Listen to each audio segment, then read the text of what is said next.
এবারে জেডএসআরএম নির্বাচনের পথে।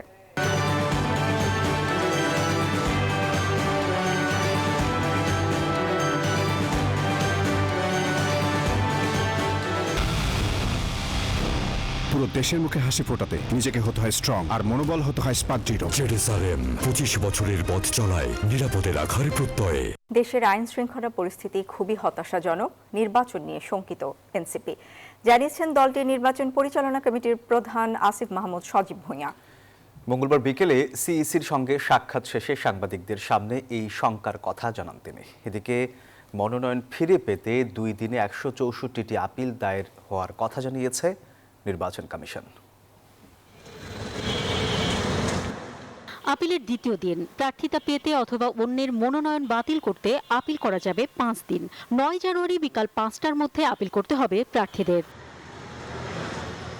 আগারগাঁওয়ে নির্বাচন কমিশনের দ্বিতীয় দিনে আপিল জমা পড়ে 122টি।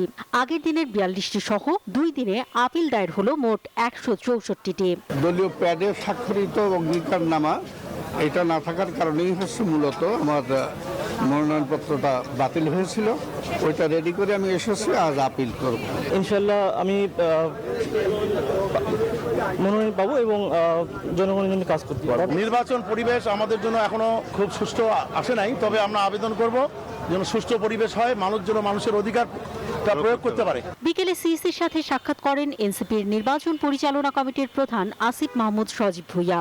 একটি নির্দিষ্ট দলের প্রতি প্রশাসনের পক্ষপাতিত্ব রয়েছে বলে অভিযোগ তার। বলেন, সাধারণ মানুষের মতো নির্বাচন নিয়ে এনসিপিও শঙ্কায় রয়েছে। আমরা শঙ্কার সাথে লক্ষ্য করেছি কিছু জায়গায় জুলাই গণঅভ্যুত্থানে হত্যা মামলার আসামি এবং এমনও আছেন যারা 5টি মামলার হত্যা মামলার আসামি, তাদেরও মনোনয়নপত্র বৈধ বলে গৃহীত হয়েছে। এবং আমরা দেখলাম যে বিভিন্ন সরকারি কর্মকর্তারা, বিভিন্ন গোয়েন্দা সংস্থার প্রধানগণ একটা পার্টি অফিসের দিকে তাদের কেবলা ঠিক করে ফেলেছেন। তারা সেখানে নিয়মিত যাচ্ছেন এবং আমরা মনে করছি যে এটা বাংলাদেশের গণতন্ত্রের জন্য হুমকি স্বরূপ। পুরনো সেটেলমেন্ট বা পক্ষপাতিত্ব দেখালে এনসিপির নির্বাচন পর্যন্ত বসে থাকবে না বলেও হুঁশিয়ারি দেন তিনি। ধন্যবাদ।